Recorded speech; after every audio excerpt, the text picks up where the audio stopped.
Chapter 14. Judging the Age of Sign. The student of tracking who has been applying the skills so far described in this book will now be realizing how important it is to be able to give an accurate estimate of the age of the sign. Chapter 13 highlights this fact in what may be a life or death situation. This chapter and the next will enhance the practical skills of the tracker. We are now moving more into the area of the application of our reasoning powers. Judging the age of a track is the most difficult aspect of visual tracking and can only be achieved with confidence and a good degree of accuracy after practice and experiment in an environment. The importance of the time bracket. The sign needs to be placed into a time bracket for the following reasons: to distinguish between old and fresh sign, to determine the approximate time lapse since the quarry passed through the area. This will give you some indication of your position in relation to that of your quarry. To establish the correct track picture. This is building up the story of the trail as a whole, and it is imperative that the time bracket is assessed correctly in order that no confusion occurs in the tracker's mind. To use foul tracks to your advantage and not be misled by them. To gather information for use by intelligence analysts. The 4 factors. As stated in Chapter 4, 4 factors affect the quarry's sign: time, features of the terrain, climatic conditions, spoor, and sign left by third parties. We are now going to focus on the time element and study how sign alters over time with the other factors remaining constant. The terrain is a medium. It is worthwhile in many cases to view the physical terrain as a medium upon which the quarry writes or draws as he passes over or through it. What he writes is the sign. What we are now interested in is whether the medium has a nature that will retain the sign or not, and if so, for how long. The concept of permanency of the sign was hinted at in Chapter 3, when 2 of the classifications of sign were given as permanent or temporary. For the purposes of judging the age of the sign, the physical surface is soft, where disturbance or damage is easily inflicted. For example, soft soil, mud, sand, snow, leafy green plants, ferns, crops, grasses, roots that bleed, most types of dead or dry foliage, leaves, pine needles, anthills, worm casts, and animal droppings. Hard, being matter or material that is resistant to damage or disturbance, for example, hard-packed or sun-baked soil, frozen ground, rocky ground, roads, tracks, resilient mosses, tussock grass, many man-made objects, plastic, metal, usually classed as discardables in tracking terms. Exposure to the climate, weathering. Having isolated the part of the formula, we have now to concern ourselves with only the climatic factors, but how long they exert their influence on the sign. If the medium upon which the sign is written is exposed to the elements, it will obviously be affected more than signs sheltered from the weather. An example will illustrate the point. An object such as a piece of cloth, a newspaper, a used fire, or animal droppings will age at a different rate depending upon whether it is in a plowed field or under a canopy of thick forest. The tracker has to assess the exposure of the sign and has then to remember the weather over the preceding period. Methods for judging the age of sign. To be able to judge age accurately to within hours will only come with experience and continual application and practice, and however talented the tracker is, certain types of environment will only give him a broad time bracket in which to place the quarry's passage. But, applying the skills of Chapter 15, the most difficult terrain may reveal the quarry's secrets to within a few minutes if all the evidence is used. Having considered the type of physical surface, the medium, and how much or how little it has been exposed to the climatic elements, the tracker now has to use other techniques to attain a greater degree of accuracy. The following are the methods available to assist his judgment. Comparison of color. An indication of the age of a track may be gained by the state of dryness of cracks and splits that appear in grasses that have been trodden on or disturbed. When fresh, they are green, but after a few days they turn brown. Breaking and comparing sticks and twigs. A tracker who is trying to use a break in a twig, for instance, to assess the time when the quarry passed by, may break a similar piece of vegetation and compare the fresh break with that of the quarry made. Figure 34. A fresh break will be lighter color, and a study of the ends may show fibers protruding. These fibers disappear over a period of time and the color darkens. Comparison of impression. By comparing your print beside that of the quarry and contrasting the color change and the degree of definition, an assessment can be made of the age of the quarry's sign. Rain, mist, or dew will pockmark tracks, and they will appear to lack definition. Therefore, these sorts of tracks will have been made before or during the rain. If they are not pockmarked, they will have been made after the rain. Pockmarking can also be caused by mist or dew dropping from trees, which, when considered by a tracker with knowledge of the local weather conditions, will give an estimate of the age. An example will explain. If a track was found at midday and there was a heavy downfall of rain at 0200 hours, and the track was clear, you can say it was made since the rain, placing it into a 10-hour time bracket. Wind. In forests, leaves and pine needles are always falling from trees. The amount of foliage that falls on the sign will depend on the season and on the wind and precipitation over the period since the quarry passed, a further indication of the age of the tracks. Superimposed game tracks. Most wild animals lie up during the day and move at night. Many species, such as deer, will move up and down the same track to and from their resting place to their source of food and water. If human prints on a main game trail have animal tracks superimposed, and these tracks show that the animal has moved in both directions, the tracker can estimate that the human prints are probably at least 1 night old. If the tracks show that the animal has moved only in one direction, then human tracks were probably made during the night, after the animal has moved down to water and before it has moved back. Wildlife. By studying and noting the habits of the wildlife with regard to feeding, watering, and movement, the tracker can gain information to assist him in assessing the age of the quarry's sign. As mentioned, most wild animals feed and move during the hours of darkness, but most birds feed during the day. If they lay sign that affects or is affected by the quarry's sign, knowledge of the timings of their activities gives the tracker another time bracket with which to encapsulate the quarry. Apart from disturbances to worm casts and insect life as noted below, the existence of broken cobwebs should also be taken into consideration to try to place your quarry's movement within a period. Awareness of all your natural surroundings will be a great aid in judging the age of a sign. Prints in mud. The state of dryness of a track in mud or soft ground must be noted. If the track is very fresh, water will not have run back into the depression made by the quarry's footprint.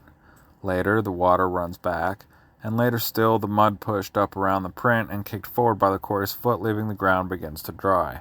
Figure 35. Freshly exposed earth, whether dug or plowed, has a unique smell and a characteristic appearance. Weather and exposure will eventually take away the fresh smell and the new look. Closer examination of freshly disturbed earth will reveal 2 things.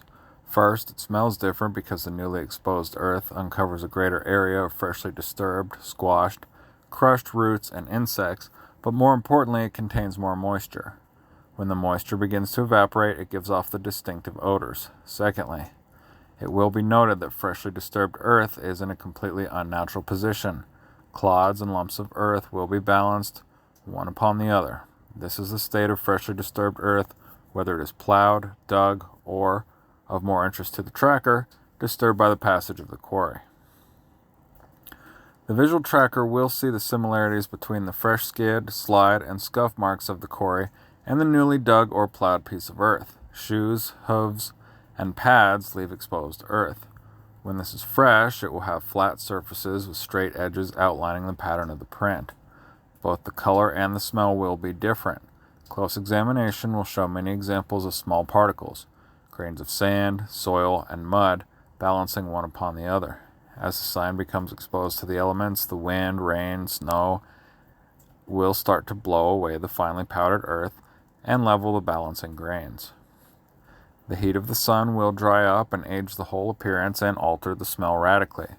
The fresh print has now changed its appearance.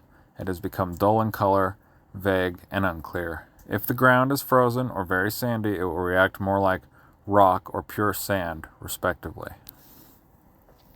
Dry leaves. With a fresh track over dry leaves, the visual tracker will have to look for the following. The overall disturbances will cause a color and appearance different from the surrounding area. The effect will be greater shadow and so a darker color. Tilted leaves will be in an unbalanced state. Each leaf that has been stepped on will either bend, break, or crumble, and the edges of brown and torn leaves will be lighter in color than those of weathered surfaces. See Figure 36-1. On freshly walked over leaves, there will be more evidence of transfer. See Chapter 2. Rain will pat each leaf down into its natural position and so eliminates color and shadow. Sand on leaves and the smaller particles of leaves will be washed off. As the sign is exposed to weathering, the transferred material will tend to be removed. Unbalanced leaves will resettle themselves. The darker shadowing will disappear as the old pattern reestablishes itself. If sunshine follows rain after 24 hours, all signs of freshness will have gone from this sort of sign. The exposed, freshly broken ends will begin to darken, and the fibrous ends will curl up and disappear. You, the tracker, can tear a small leaf found in the immediate area and compare the fresh break with the one the quarry made. See Figure 36-2. Sticks. What has been said above about leaves applies equally to sticks and twigs, with the addition that often the undersides will be darker in color and may possibly have small particles of either sand or decaying vegetation adhering to them. Growing vegetation. The state and position of trodden vegetation must be noted. Various grasses have different degrees of resilience. Prior knowledge of the response of flora to being crushed, pushed aside, broken, cut, and squashed will assist in determining the age of the sign. Only by studying flora present in areas of operation over a period of time can the tracker become skillful with this method. Think of a vase of freshly picked flowers with no water and put out in direct sunlight. They soon wither and die. In water and in shade, they will stay fresh and alive looking for a much longer time. Next, think of the many different kinds of flowers, some of which, when cut and given water and shade, will last only 2 to 3 days, while others will be in bloom over 2 weeks later. The visual tracker should be aware of these differences in aging.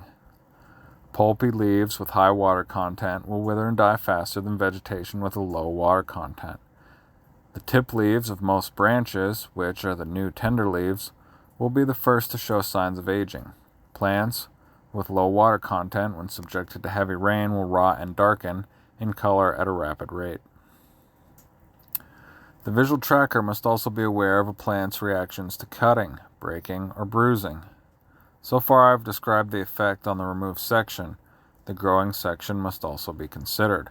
First, sap will appear, then congeal or dry up. Next, when the cut end has dried, it will start to turn brown. The speed of browning will differ with different species and exposure to weathering. Growing will begin again from the next bud or shoot down. The process can take from 2 to 9 months depending on the species. Man-made objects. If man is the quarry, he will probably have many man-made items with him for his support. These can be broadly categorized into items for sustenance, medical, sleeping, and shelter, navigation, weapons, and communications. When a visual tracker locates an old campsite or a recently vacated one, he will need to know the speed of aging of the different items listed to estimate when the camp was last used. You will need to know that, for instance, a metal can constructed to hold a liquid with acid content will be more durable and stay newer looking longer than metal constructed to hold a liquid with an alkali base. The quality of the product, which can be determined to some extent by the country of manufacture, should also be noted, as this affects the speed of aging. The tracker should be able to assess the age of a variety of objects such as paper products, including cigarette packs, writing paper, candy wrappers, newspaper, as well as textiles, plastics, and metal objects. Fires. Fires can be an invaluable guide to the tracker if the particular fire site can be linked to the quarry. Not only does the retained heat at various levels give an indication of the fire's recent use, up to 24 hours ago, but the changes to the ash brought about by rainfall and to the food remains by decomposition can give clues to the age of the sign. Worm casts. In the early hours of the morning, worm casts are soft. After they have been exposed to the sun for some time, they dry out. Therefore, armed with this knowledge and his memory of the exposure that the cast will have had to sunlight, local weather conditions, the tracker can estimate the time bracket. The quarry will have either trodden on the ground before the worm appeared, and therefore the cast will be superimposed on his print, or the quarry will have trodden on a moist cast, which will produce a flat circular formation, or a dry one, in which case the cast will be powdery. Ants and termites.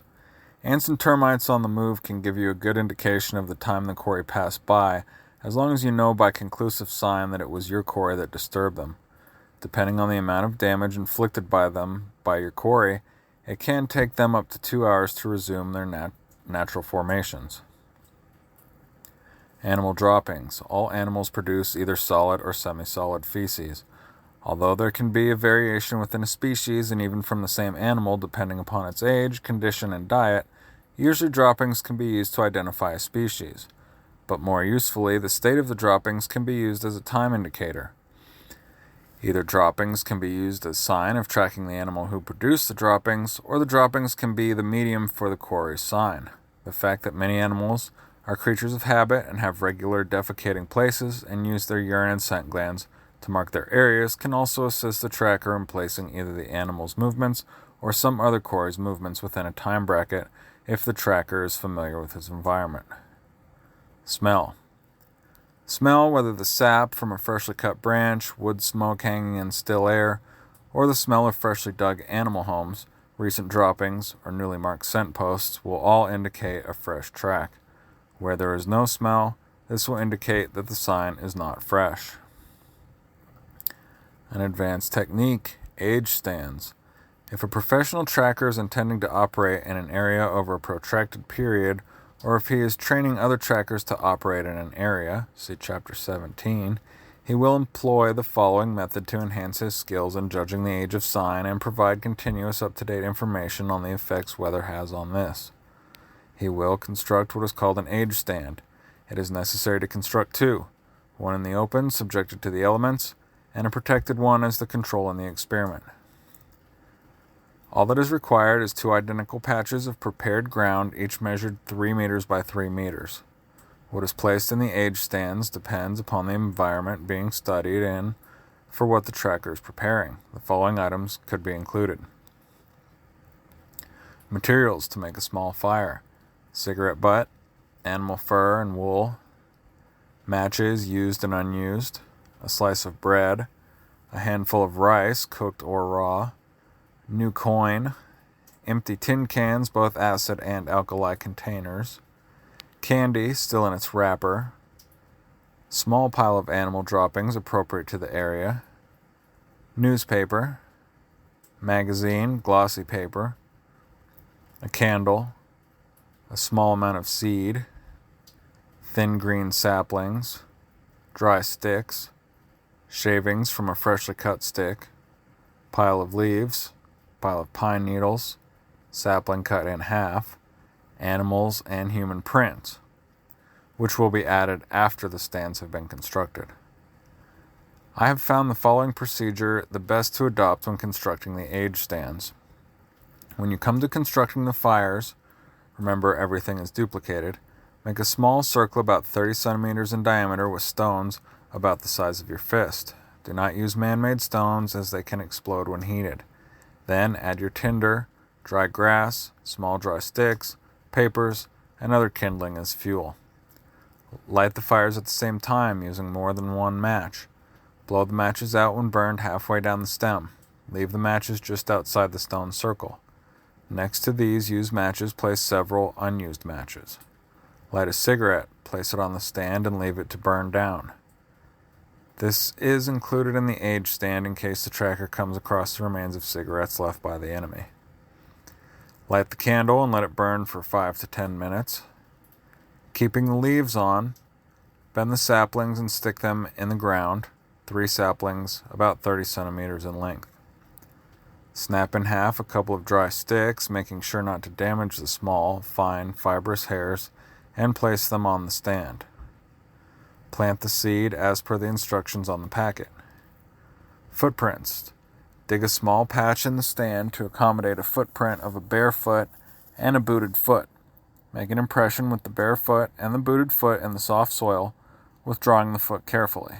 Spore.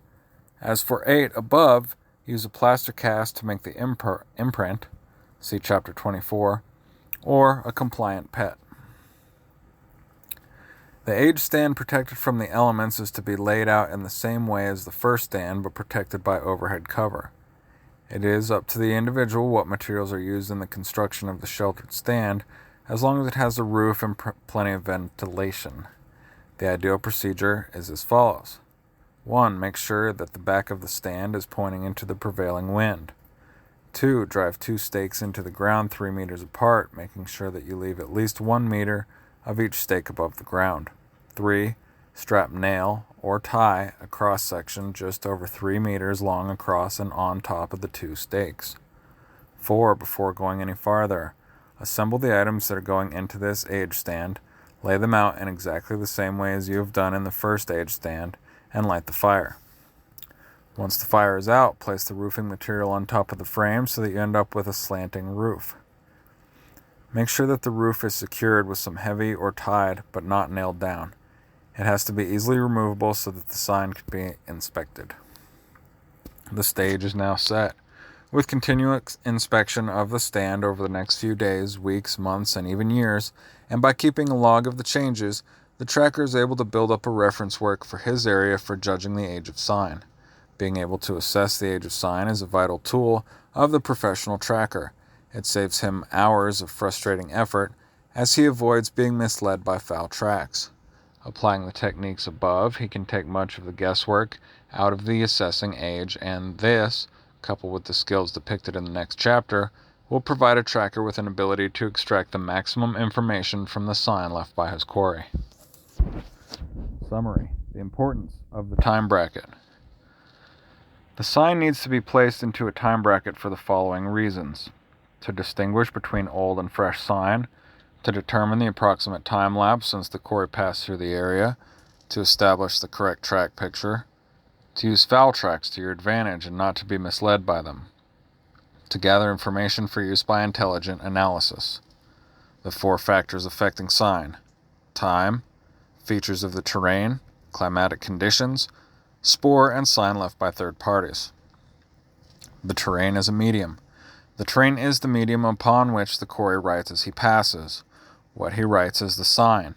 Is the medium of a nature that will retain the sign or not, and if so, for how long? Weathering.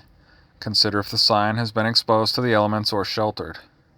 Methods for judging the age of sign. Comparison of color, breaking and comparing sticks and twigs, dry leaves, sticks. Growing vegetation, man-made objects, fires, worm casts, animal droppings, smell, age stands, comparison of impression, time brackets created by precipitation, wind, superimposed game tracks, wildlife, prints in mud, exposed earth.